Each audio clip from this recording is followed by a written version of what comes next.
तो ये हमारी प्रेजेंटेशन थी ऑलमोस्ट, और ये यहाँ पे स्ट्रेस स्ट्रेन डायग्राम स्टार्ट हुई थी।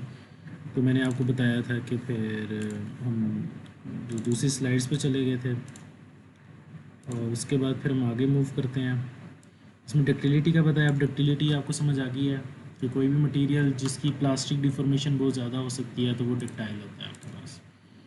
एंड देन ये ब्रिटल मटेरियल की एग्जांपल है कि इसमें बिल्कुल भी प्लास्टिक डिफॉर्मेशन नहीं हो सकती, तो ये हमारे पास क्या है, ब्रिटल मटेरियल है। Then modulus of elasticity.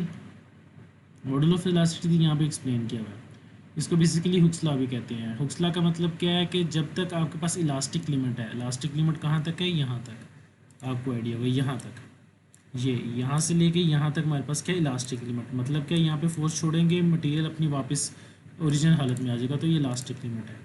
तो यहाँ पे मॉडुलस ऑफ इलास्टिसिटी क्या है या हुक्स लॉ क्या है।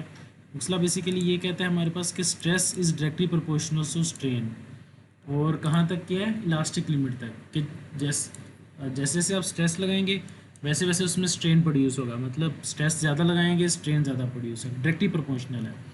अब डायरेक्टली प्रोपोर्शनल को ख़त्म किया तो दरमियान में ई आया, तो ई हमारे पास क्या, मॉडुलस ऑफ इलास्टिसिटी, और उसने बताया valid in the elastic region. तो ये हमारे पास क्या है, Hooke's law. Hooke's law basically क्या है, स्ट्रेस ओवर स्ट्रेन। तो बेसिकली क्या, एक वैल्यू आ जाएगी हमारे पास एक मटेरियल की जो कि इलास्टिक लिमिट के अंदर वैल्यू सेम रहेगी।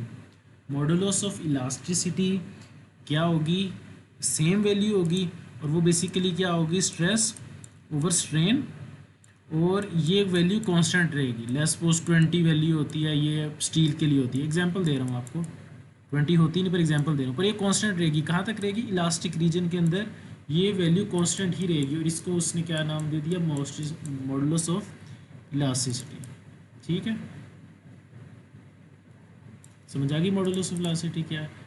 उसके बाद यहाँ पे बात करें मॉडुलस ऑफ इलास्टिसिटी या यंग मॉडुलस, इसे कहते हैं यंग्स मॉडुलस या मॉडुलस ऑफ इलास्टिसिटी। अब उसने क्या बताया, आपने ना जब इंडस्ट्रियल मटेरियल पढ़ा होगा तो वहाँ पे पढ़ा होगा कि आप जो है वो हार्ड कर सकते हैं मटेरियल को। हाँ, हीट ट्रीटमेंट के डिफरेंट प्रोसेस आपने पढ़े होंगे। तो यहाँ पे ये एक्सप्लेन किया कि हीट ट्रीटमेंट जो है वो प्लास्टिक रीजन को चेंज कर सकती है। अब देखें, एक मटेरियल है, प्योर आयरन था, उसकी डायग्राम ऐसे करके बनेगी, ऐसे करके। इसका मतलब क्या है, यहाँ से लेके यहाँ तक क्या इलास्टिक, और इसके बाद ये प्लास्टिक रीजन है। अब उसने क्या किया कि आपने उसको मॉडिफाई कर लिया, कार्बन स्टील बना लिया, तो ये वाली जो चीज़ है ये नहीं चेंज होगी, ये यहाँ से जाके ये यहाँ पे जाएगी, और फिर ये वाली चीज़ जो है वो चेंज हो जाएगी। तो वो आपको क्या कर रहा है कि जो आपके पास स्ट्रेंथ है इज़ अफेक्टेड बाय मॉडुलस, पर यंग मॉडुलस ई जो है वो देखें सेम रहता है। अब फिर उसके बाद उसने क्या, हाई स्ट्रेंथ लो अलॉय स्टील, वो आपने प्रोड्यूस किया, वो बेसिकली क्या, उसकी कंपोजिशन थोड़ी सी चेंज कर देते हैं, मटेरियल्स में आपने पढ़ा होगा। तो फिर ये देखिए, ये लाइन सेम रही, पर ये आगे वाली चेंज हुई बाद में जाके। तो वो बात करें कि आप जो हीट ट्रीटमेंट करते हैं उससे आपकी स्ट्रेंथ तो चेंज हो जाती है, पर मॉडुलस ऑफ इलास्टिसिटी पे कोई फ़र्क नहीं पड़ता, ई पे कोई फ़र्क नहीं पड़ता। ई बेसिकली क्या, हमारे पास रेशो है stress over strain elastic limit तक, वो वैल्यू सेम रहती है। एंड देन उसने बताया यहाँ पे ये क्वेंच्ड है, ये भी हीट ट्रीटमेंट का एक प्रोसेस है, तो वो आपने किया तो ये आपके पास यहाँ जाके फ्रैक्चर हुआ, पर stress is directly proportional to strain, और हुक्स लॉ आपके पास ई की वैल्यू सेम रही। तो हीट ट्रीटमेंट का जो प्रोसेस है वो स्ट्रेंथ तो इंक्रीज़ कर देते हैं, पर यंग मॉडुलस में कोई इफेक्ट नहीं पड़ता।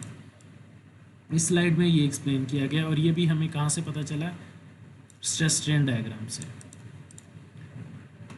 और इलास्टिक वर्सेस प्लास्टिक, ये भी मैंने आपको बता दिया कि अगर तो आपके पास जब आपने स्ट्रेस रिमूव किया तो स्ट्रेन भी ख़त्म हो जाती है, तो आपके पास क्या मटेरियल इलास्टिक है, कि आपने फोर्स मूव की, मटेरियल अपनी असली हालत वापस चला गया, इलास्टिक है। The largest stress for which this occurs, इसका इलास्टिक लिमिट, तो उसको हम इलास्टिक लिमिट भी कहते हैं, कि उसके फ़ौरन बाद जो है मटेरियल के अगर ज़्यादा फोर्स लगाएंगे तो वो प्लास्टिक रीजन में चला जाएगा।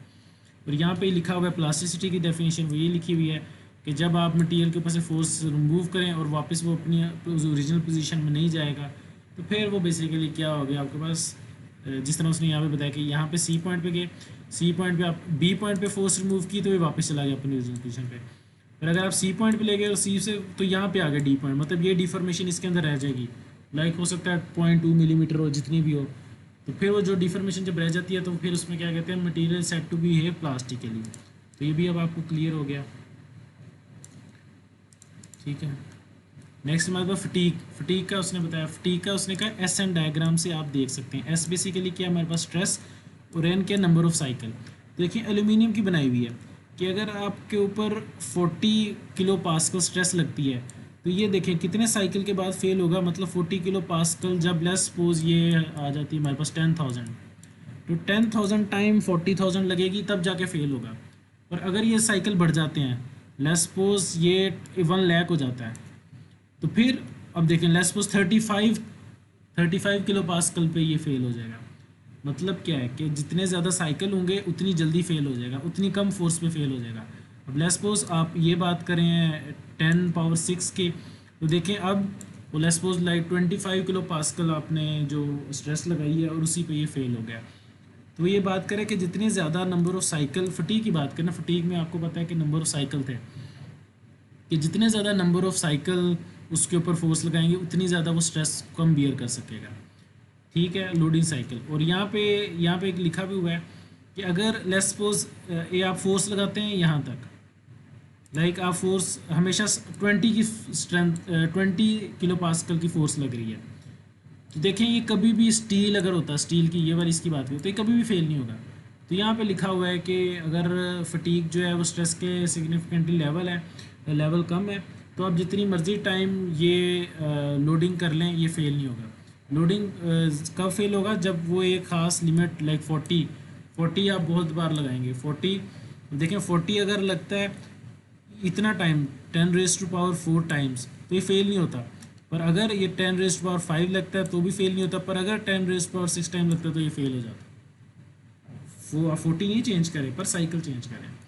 एंड लास्ट उसने क्या लिखा है, endurance limit, when the stress is reduce below the endurance limit fatigue does not failure do not occur for any number of cycle. तो ये वो बात कर रहा है जो मैंने ये लाइन ड्रॉस की थी कि अगर आप उसकी लेवल से मिनिमम रहते हैं तो जितने मर्जी साइकिल होते जाएँ बढ़ते जाएँ ये फेल नहीं होगा आपके पास। ठीक है, फिर नेक्स्ट ये डिफॉर्मेशन अंडर एक्सियल लोडिंग है, ये हम फिर नेक्स्ट करते हैं।